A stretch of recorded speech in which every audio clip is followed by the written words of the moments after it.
के साथ fort capital के सीनियर फंड मैनेजर पराग ठक्कर जुड़े हैं। पराग जी, गुड मॉर्निंग। टाइटन पे बात करते हैं पहले। है क्या आपके पोर्टफोलियो में, आपके प्रेफर्ड लिस्ट में टाइटन?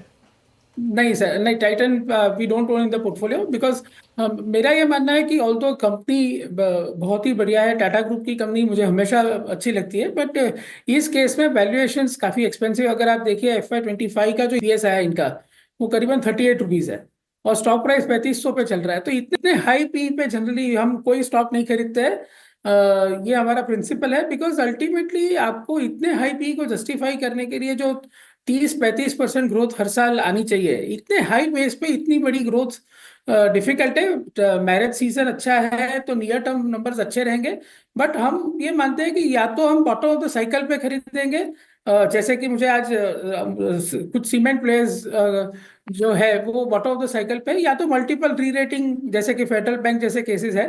तो मेरा ये मानना है कि या तो you have to buy at the bottom of the cycle in earnings, और you have to buy multiple re rating stock.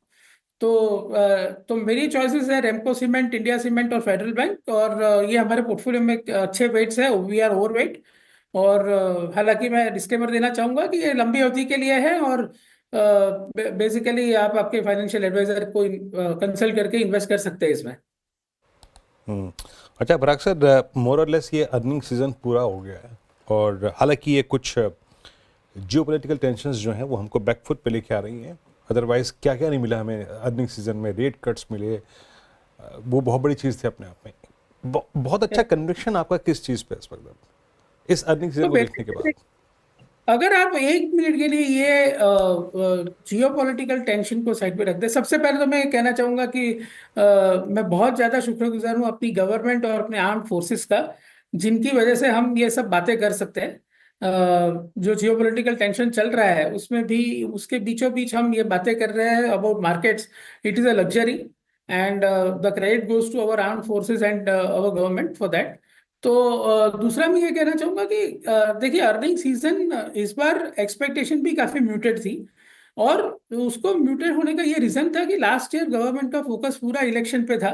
Government spending कम थी, और आरबीआई ने काफी टाइट लिक्विडिटी रखी हुई थी टू कंट्रोल इन्फ्लेशन। तो ये दोनों चीज अभी अनलिश हो चुकी है। अभी गवर्नमेंट में स्पेंडिंग का पावर है। आपने देखा होगा अप्रैल महीने का जो जीएसटी कलेक्शन है, 2.37 लाख करोड़ आया।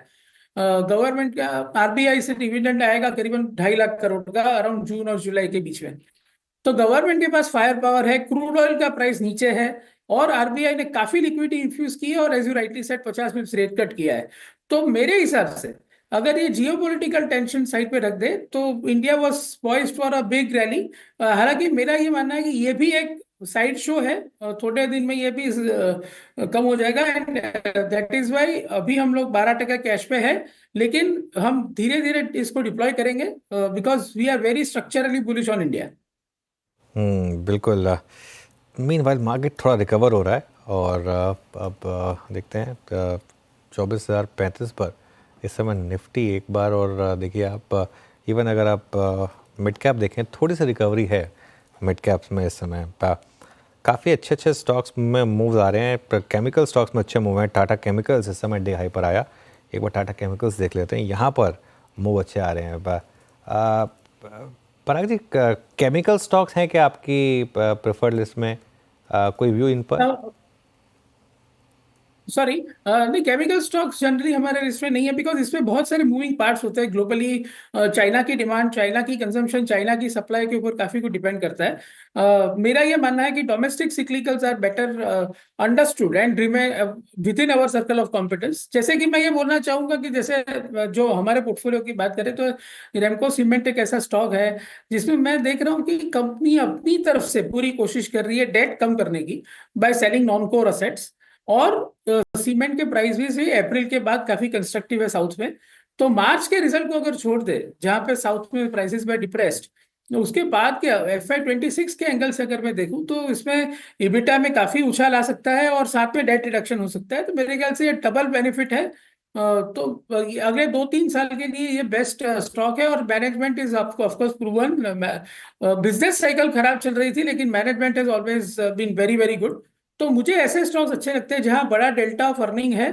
और तो एक आध क्वार्टर इधर उधर जा सकता है, because of as I said के मार्च क्वार्टर में cement price were not up in south.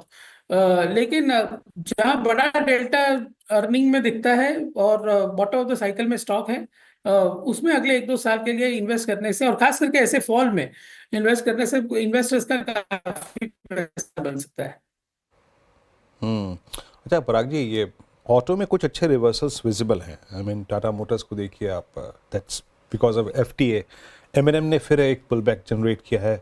Tyre space ने इस बार अच्छे नंबर्स प्रेजेंट किए। आप सीएट के नंबर्स को देखिए, आप एमआरएफ के नंबर्स को देखिए। ऑटो एंसिलरी में कोई आपका पिक इस वक्त? ऑटो में हमने हमेशा टीवीएस मोटर्स को पसंद किया है, और ऑटो कंपोनेंट्स में हमारे पास मिंडा कॉर्प जैसे शेयर्स हैं, एलजी बालाकृष्ण ब्रदर्स जैसे शेयर्स हैं, जो हमें लगता है कि ये सब स्टॉक्स जो है वो वैल्यूएशन वाइज ठीक है, और उसमें अर्निंग ग्रोथ भी अच्छी है। और सबसे इम्पोर्टेंट, सबसे ज्यादा जब कोई mid cap small cap stock खरीदते हैं तो उसमें बैलेंस शीट की क्वालिटी और प्रमोटर की क्वालिटी सबसे ज्यादा इंपॉर्टेंट होती है, जो बेसिकली टीवीएस मोटर्स इसके जैसे केस में इट इज एक्सलेंट। तो हमारा यही फोकस है कि टीवीएस मोटर्स, रेमको सीमेंट जैसी time tested businesses, time tested promoters की कंपनी को जहां वैल्यूएशन कंफर्ट हो वहां पे बैक करें। और स्पेशली ऐसे खराब टाइमों में जैसे जैसे कि आज है, तो वैसे टाइम में अगर ऐसी चीजें खरीद के रखो तो आई थिंक इन्वेस्टर्स के लिए पैसा बना। और of course short term volatility को थोड़ा सा इग्नोर करना चाहिए, और every investor should have some cash. जैसे हमारे पोर्टफोलियो में 12% कैश है आज की तारीख में, थोड़ा सा कैश रखना चाहिए। As the market keeps going up थोड़ा सा कैश रेज करते रहना चाहिए, ताकि ऐसे मौकों पे वो कैश को धीरे धीरे डिप्लॉय कर सके। ओके, चलिए बहुत बहुत धन्यवाद आपका आज हमारे साथ जुड़ने के लिए पराग जी, और इस शो में हमारा साथ देने के लिए।